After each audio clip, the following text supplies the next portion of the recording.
Mother and sons bonding ang naganap sa 8th birthday celebration ng bunsong anak ni Sara Labati na si Kai. Nag-book si Sara sa isang private hotel and resort para dito mag-celebrate at quick getaway na rin ng mag-iina.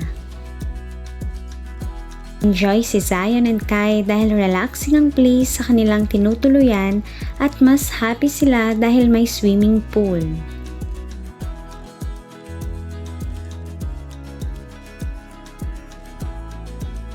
Mahilig daw mag-swimming ang magkuya, kaya excited agad si Zion nang makita ito. Hindi pa nga nakapagpalit ay diretso kaagad sa pool.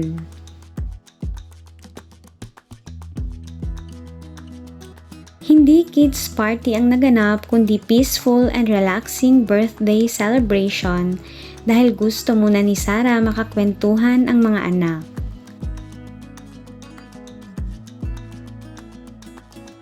Approve naman ito sa kanyang 2 boys at gusto din muna nila ng attention sa kanilang mommy dahil lagi itong out of the country para sa work.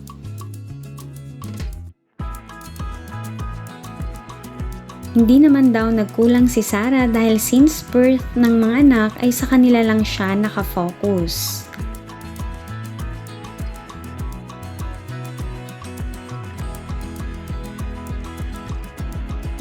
Ngayon ay nahahati ang kanyang oras dahil kailangan na rin niyang pagtuunan ng career simula naging single mother.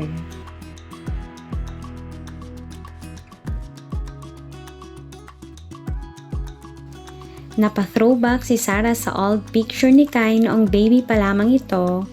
Ang bilis nga ng panahon pero forever baby bunso niya daw si Kai.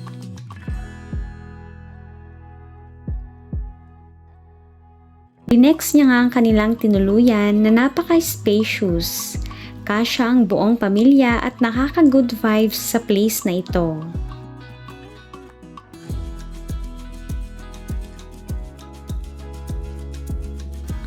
Kahit hindi na complete family ay ginagawa pa rin niya ang makakaya para sa happiness ng mga bata.